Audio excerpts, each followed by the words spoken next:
Marca de la casa Semana Negra. Todos los actos culturales, presentaciones y demás se enlazan. O sea que inmediatamente después del anterior empezamos la presentación de este libro que está aquí expuesto, que se titula, como ven, Furtivos contra señores. El autor es quien me acompaña, yo soy Bea Rato, y el autor es Carlos Fernández Villaverde. Voy a leer algunas pinceladas biográficas de él y algunas pinceladas del libro también. No me gusta cuando presenten libros contar demasiado de ellos, creo que tiene que ser el autor el que los defiende y que hay que crear el interés necesario en la persona que está escuchando la presentación para que después lo lea y lo descubra y no perder el factor sorpresa. Pues Carlos es licenciado en Periodismo y en Humanidades, socio director de la agencia de comunicación Alabra. Ejerció como periodista durante 5 años en el diario El Mundo, aunque aún colabora en diversas publicaciones en las que escribe sobre cine, música y especialmente literatura. Ha sido miembro del jurado de la 3ª edición del Premio Internacional de Cuentos Breves Maestro Francisco González Ruiz. Y Furtivos contra señores es su primera novela. Pues bienvenido a la Semana Negra, Carlos. Gracias, Bea. Voy a leer un poco lo que dice en la contraportada de la novela Furtivos contra señores, ¿no? Que es un trepidante thriller policíaco que se sumerge lo más profundo de lo que se conoce como las cloacas del Estado y que abarca un periodo temporal de 30 años en 3 partes que se llaman Operación Asturcón, Caso Lolitas y Operación Faras. Quería preguntarte que expliques un poco a la audiencia qué son esas 3 partes y en qué consisten. Bueno, antes de nada, muchas gracias a todos por acompañarnos. Gracias a la Semana Negra, gracias a Miguel por la invitación. Gracias, Bea, por acompañarme presentando el libro. Furtivos contra señores es una suerte de trilogía. Son 3 historias, como bien has dicho, 3 casos, son 30 años de la historia de España. Cada historia, por decirlo de alguna forma, es autoconclusiva, pero las une una única trama que sobrevuela todo. Ya has dicho que es las cloacas del Estado, tiene que ver con temas de inteligencia, con el CNI o lo que era antes el CSID. Y cada una de ellas, pues la primera que has dicho, que es Operación Asturcón, transcurre aquí en Asturias, porque yo tengo una vinculación con la tierra bastante importante, mi familia es de Pola de Lena. La segunda es Operación Lolitas, que ocurre en los años 2000, y la tercera es el caso Faras, que es sobre temas de especulación urbanística, y eso ya es más actual. Las tres historias están inspiradas en hechos reales, pero no son verídicas, por decirlo de alguna forma. Operación Asturcón surge en el año 2009, yo estoy leyendo El Comercio y de repente leo una noticia que me pareció completamente surrealista, ¿no? Bizarra. Y es que a principios de los años 90, la camorra italiana, el cártel de Cali y ETA empiezan a meter droga en Europa, en Asturias. Es decir, llegaban hasta aquí, la droga la traía el cártel de Cali, ETA hacía de intermediaria cogiendo la droga y la pasaba a la camorra para que la camorra la distribuyera en toda Europa. Me pareció una historia tan impresionante y que no se conozca que empecé a fantasear al respecto y de ahí viene la primera parte. La segunda parte, que es Operación Lolitas, tiene que ver con la desaparición de unas niñas. No voy a decir en qué está inspirado, pero seguro que todos ustedes llegan rápido al caso. La desaparición de unas niñas en los años 90, muy mediática, y en la que se especuló con que detrás de aquella desaparición de aquellas niñas estaba la clase empresarial, una parte de la clase empresarial española y también política. Y como decía, ya la última parte, que es la Operación Faras, tiene que ver con la especulación urbanística, transcurre en Madrid, en el barrio de Tetuán, y tiene que ver con, bueno, cómo inmobiliarias, bancos, incluso las administraciones públicas se orquestan o se juntan para, bueno, pues eso, despoblar los barrios céntricos de la capital, y eso sucede en toda España, para especular con el suelo, para crear nuevas viviendas mucho más pequeñas, y que todo eso tiene un beneficio económico muy grande para unos muy pocos. ¿Y cuál es la trama general? Pues que une estas tres historias, que detrás de cada una de estas historias hay una persona, un personaje siniestro que se llama Copito de Nieve, que trabaja en los servicios de inteligencia españoles, y es el que, para su beneficio, va, bueno, moviendo unas y otras cosas para terminar llenándose los bolsillos o consiguiendo algunos de sus objetivos. ¿Y cuánto hay de documentación y cuánto de ficción? Porque a algunos personajes casi se les puede poner nombre. Bueno, eso es parte de la gracia de cuando me puse a escribirlo. Hay una parte importante de documentación que he hecho, o sea, por ejemplo, lo que comentaba de la primera parte, la parte de Operación Asturcón, que transcurre aquí en Asturias, pues tuve que leer mucho. La parte de Lolitas es un poco más ficcionada. Todo, insisto, es ficción inspirado en hechos reales. Pero sí hay una base de documentación importante, ver cómo funcionan los servicios de inteligencia en este país. Hasta el año 2005 en España el servicio de inteligencia es el CSID, cambia en el año 2005 llamándose el CNI, y todo esto tiene que ver con una serie de actuaciones y de una historia que tenía este servicio de inteligencia que hace que tengan que rehacerlo desde los cimientos, porque lo que ocurría pues no estaba muy bien, ¿no? ¿Y qué es el no caso que sobrevuela por toda la novela? Sí, el no caso, bueno, al final lo que quise jugar con eso es que hay algo que ocurre a finales de los 90, que yo lo que hago es ficcionar que eso es lo que sucede para que cambien de CSID al CNI, y voy a destriparlo un poco, pero es una trama que sobrevuela todo, pero al final no termina desvelándose. Pero sí que lo que me gusta es que el lector, con todas las pistas que voy dando, pues termine por pensar, por imaginar qué tiene que ver, ¿no? ¿Qué es lo que sucede en el no caso?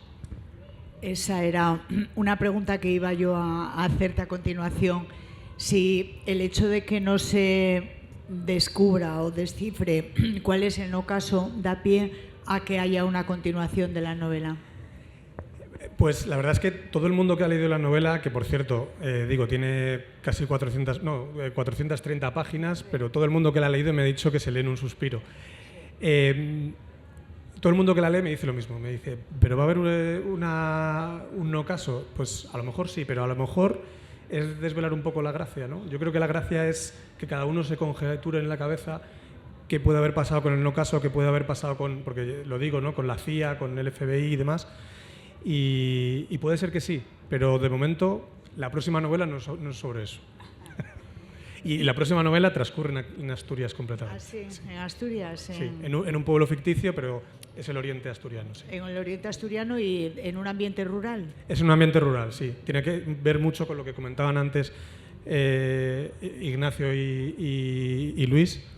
A mí me parece que Asturias, y por eso creo que siempre voy a ambientar mis novelas en Asturias, tiene una potencia narrativa brutal, ¿no? Es verdad que, por ejemplo, ahora hay mucha novela negra que transcurre, que se sale de lo que es Madrid, de lo que es Barcelona, que suele ser las dos ciudades que monopolizan las temáticas de novela negra, y ahora el norte, pues hay bastante en Galicia, hay bastante en el País Vasco, en Navarra, y yo creo que Asturias tiene una capacidad evocadora espectacular, tiene una historia, tiene una tradición que yo creo que nos puede permitir hacer y desarrollar un mucha misterio, narrativa. Tiene hasta mitología, eso es, ¿no? sí, tenemos una mitología, años, claro, brutal, ¿no? ¿Y tú crees que existen los personajes tipo Copito de Nieve? ¿Es imprescindible, es inevitable que existan? Yo creo que han existido. No sé si ahora Ya existirán. no. Supongo que sí. Supongo que Una sí. de las cosas que también me sucede mucho con la novela es que yo la empecé a escribir en 2009.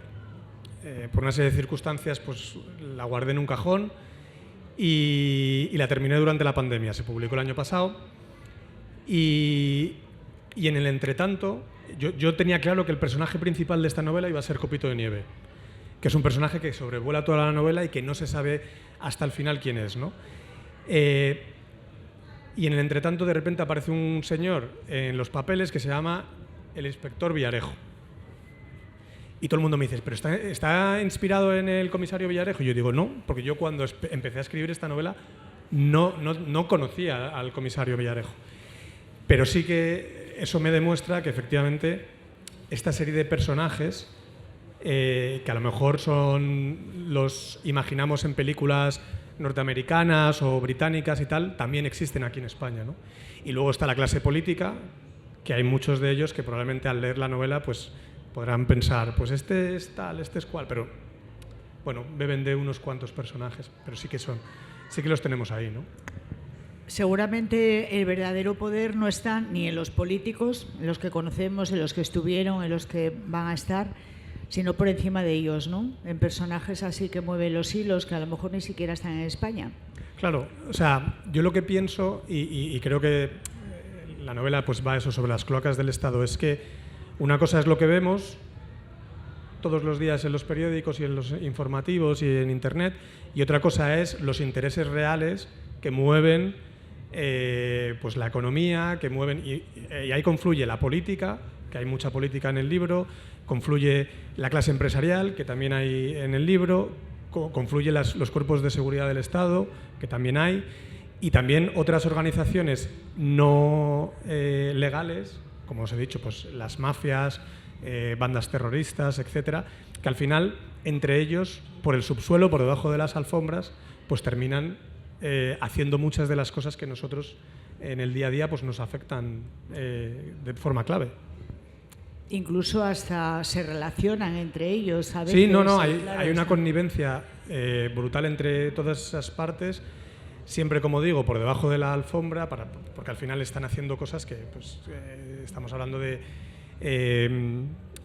acciones ilegales, de acciones alegales, de monopolios, de una serie de cuestiones que al final, pues eso, tienen que, cuando interactúa un gobierno, aunque sea por detrás de las alfombras con una banda terrorista, pues ahí hay cuestiones así, ¿no? A mí me coincidió la preparación de esta presentación con que estuve viendo una serie que ya es de 2015, pero no la vi hasta ahora, la de Fauda, que habla de los servicios secretos israelíes y la relación con los palestinos en el día a día, etcétera. Y a mí me llamaba la atención porque digo, bueno, pues supongo que en todas partes y en todos los conflictos pasa lo mismo, ¿no?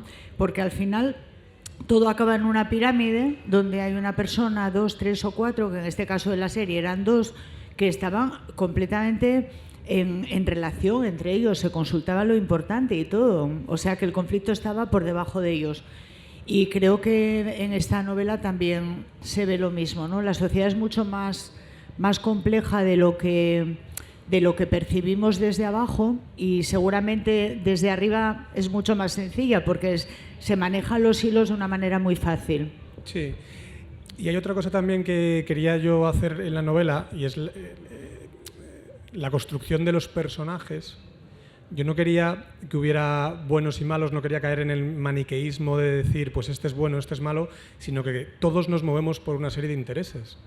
Tú te mueves por tus intereses personales y particulares, y muchas veces haces cosas buenas, otras haces cosas malas, pero siempre en función de tus intereses. Yo siempre digo que, pongo un ejemplo, yo puedo ir en el coche y en el coche me pongo un poco nervioso porque el de adelante me ha pitado tal y le pego 4 gritos, y luego me bajo del coche, me voy al supermercado y le cedo el paso a esa persona, y a lo mejor era esa misma persona, ¿sabes? O sea, que unas veces eres un tipo de persona y otras veces eres la otra, situación. ¿no? Eso es. Entonces, lo que no quería era hacer la típica novela en la que los personajes fueran o muy buenos o muy malos. Hay personajes que transcurren o transitan por los grises, que al final todos, creo, la mayoría de las personas, tiendo a pensar que tiramos más a lo blanco que a lo negro, pero la mayoría de las personas nos movemos en territorios de los grises, ¿no? Y eso, a veces la ficción tiende a simplificar las pasiones humanas, ¿no? Sí, y a veces somos capaces de cosas de las que no somos conscientes que somos capaces. Depende en qué situación estemos y tal. Exacto. A mí me pareció muy complejo, muy compleja la estructura desde el punto de vista creativo. ¿Cómo lo organizaste? Porque estamos continuamente yendo y viniendo con saltos temporales, que el lector lo sigue personalmente, o sea, perfectamente, pero yo creo que para el autor es complicado eso. Bueno, la clave está en que he tardado 13 años en escribir la novela. Sí, fue complejo, sobre todo la reordenación. Ha habido un trabajo ahí bastante profuso de reordenar todo lo que tenía. Es verdad que la novela, como decíamos, es una trilogía. Al principio estaba planteada para que fueran tres novelas que saliesen independientes. O sea que el material era muchísimo más que lo que sale en el libro y al final, pues bueno, decidimos con la editorial que terminaría siendo una sola obra.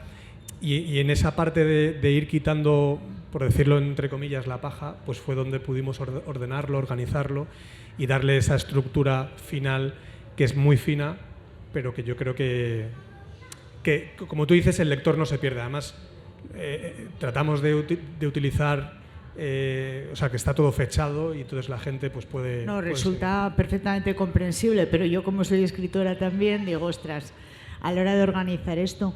Y luego me llamó mucho la atención que me parece un punto muy a favor de la novela, que todo avanza a través de los diálogos y escribir diálogos es muy difícil. Es francamente complicado y además yo creo que es lo más difícil de escribir novela. Y yo me acuerdo que hablando con Domingo Villar, que en paz descanse, que me ayudó mucho, por cierto, a hacer esta novela. Sí. Era una gran persona, además. Era una persona maravillosa. Me dijo, Carlos, a la novela tienes que meterle aire. Y aire es el diálogo, ¿no? Pero no metas diálogo escrito como escribes lo otro, porque lo otro está muy bien escrito, pero si lo escribes así, el diálogo va a ser muy superfluo, va a ser muy impostado y eso va a hacer perderse al lector. Entonces ahí traté de hacer una labor casi de guión cinematográfico, ¿no? Y si al final funciona el diálogo es precisamente por ese consejo de Mincho. Sí, la verdad que es complicado y cuando eres, bueno, para los que somos lectores o muy lectores, a veces te das cuenta de la importancia de un adjetivo. O sea, con un solo adjetivo ya puedes evitar un párrafo. Sí. Entonces, sí que se nota en esta novela que avanza muy rápido porque los diálogos son muy ágiles y se lee con mucha facilidad. Creo que eso ayuda mucho a dar un conjunto redondo a toda la obra, ¿no? Como creador, ¿qué parte hay alguna de las tres partes que te haya resultado más difícil escribir o no? Bueno, cada una tiene sus cosas buenas, sus cosas malas. La más difícil, yo creo que lo más difícil de la novela, hay una parte de la primera parte que es que transcurre en Nápoles, porque uno de los personajes de la primera parte es un miembro de la camorra. Pues esa parte es muy estimulante porque al final no puedes ir todos los días a Nápoles a tal. Y sin embargo, pues oye, esa labor de imaginación, de pensarlo, es muy estimulante, ¿no? Pero también fue la parte más difícil de escribir. Yo no conozco tampoco la idiosincrasia napolitana hasta ese punto, igual que sí conozco la asturiana o la madrileña porque vivo allí, pues la idiosincrasia de Nápoles pues me ha sido más complicada de recrear, ¿no? Yo también le vi a la novela una parte, aparte de divulgativa, instructiva, porque creo que se puede aprender mucho de eso en líneas generales de la sociedad, pero estamos hablando, nos remontamos a 30 años atrás y 30 años ahora. Quiero decir que yo creo que para la gente joven también, que igual no vivió los albores de la democracia y todo esto, puede resultar interesante. Sí, yo creo que una de las cosas también que quería explorar o transmitir o mostrar con el libro era cómo se ha ido haciendo sutil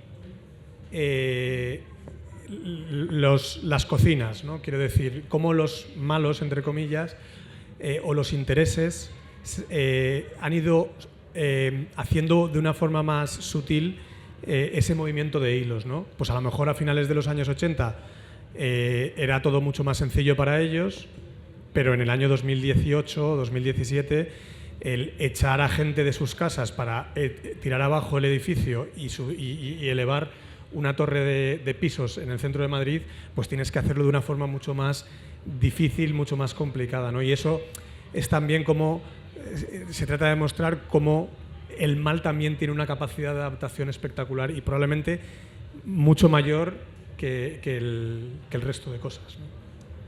¿Te encariñaste con algún personaje a la hora de escribirlo o llegaste a odiar a alguno? Sí. Alguno... Por ejemplo, el caso de Copito de Nieve, que como digo es el protagonista, es el protagonista que sobrevuela toda la novela, pero que no Además es no que está... lo pusiste desagradable. Sí, desagradable. Pero al final yo creo que también el lector termina diciendo, pues no es malo, sino que también puede ser que haga cosas que vayan en bien de la sociedad, ¿no? Y entonces a mí me parece que es un personaje muy oscuro, pero que tiene la necesidad de también mostrar que es bueno o que tiene una parte buena dentro de sí, ¿no? Y también lo que vi yo en Copito de Nieve era que a veces, yo creo que todos los humanos realizamos actos difíciles de deshacer después. Sí. Cuando te metes en ciertos terrenos ya sí, desandar... Yo creo que también eso es lo que quería mostrar, ¿no? Esa evolución de 30 años de ese personaje que cada vez hace cosas más viles, que cada vez hace cosas más asquerosas y cómo él mismo se da cuenta de que es que no puede dar marcha atrás y termina haciendo cosas en la última parte que son realmente impensables para cualquier ser humano. Cuando antes hablábamos de que tú haces las cosas por tu propio interés, también hay una línea roja que nadie traspasa o muy pocas personas traspasan, ¿no? Y al final son los psicópatas o esa clase de personas las únicas que son capaces de hacer eso, ¿no? Y eso es lo que le pasa a él, ¿no? Cómo va de una forma descendiendo a los infiernos y al final trata de también encontrar su propia resurrección, ¿no?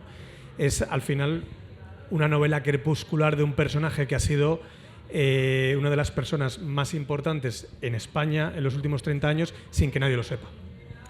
Yo creo que das una serie de pinceladas que pueden llevar al lector, sobre todo al lector joven, ¿no? Que a desarrollar una curiosidad por determinados temas en los que profundizar después, porque eso, narcotráfico, ETA, cómo empezó la democracia en España, cómo era la sociedad de entonces, cómo es la sociedad de ahora, ¿no? Profundizar un poco en la gentrificación de las ciudades, en la manipulación que se hace, en la importancia de las redes, que todo está mucho más en descubierto hoy en día y ya las cosas no son tan fáciles de manejar. Pienso que puede ser como un punto de inflexión, de despertar interés para después profundizar en ciertos temas. No sé si... Sí, o sea, por ejemplo, es verdad que cuando lo escribí no tenía esa intención, pero es verdad que tú ves que ahora los jóvenes, aunque todos somos muy jóvenes aquí, pero digo los más jóvenes de todos, pues ETA les queda muy lejos. Claro, es que ETA les queda muy lejos. Entonces, yo me acuerdo perfectamente cuando era jovencito o pequeñín, que se hablaba de que en el País Vasco era la Guardia Civil y la policía la que metía la droga para que los jóvenes se alejasen de la Kale Borroka, de los entornos de ETA, porque pensaban que con la heroína, pues de ahí surge todo el rock radical vasco, etcétera. Pues ya ni te cuento, los jóvenes eso no tienen ni idea de lo que sucede ahí, ¿no? Entonces era una parte también en la novela que yo quería tratar, ¿no? Cómo también la banda terrorista como ETA también tuvo sus vínculos con el narcotráfico, con una organización. Además, eso también me interesaba mostrar pues 3 organizaciones que estaban en aquellos años pues un poco de capa caída. El cártel de Cali estaba luchando contra el cártel de Medellín, que era Pablo Escobar, y que aquello el cártel de Cali pues estaba muy desgastado, la camorra frente a la mafia siciliana, y cómo los 3, junto con supuestamente el aparataje del Estado, pues hicieron un cambio de paradigma en Europa, que fue quitar de en medio la heroína y poner, entre comillas, de moda la cocaína en Europa, ¿no? A principios de los años 90. Manejándonos una vez más. Manejándonos una vez más y siempre con un interés económico.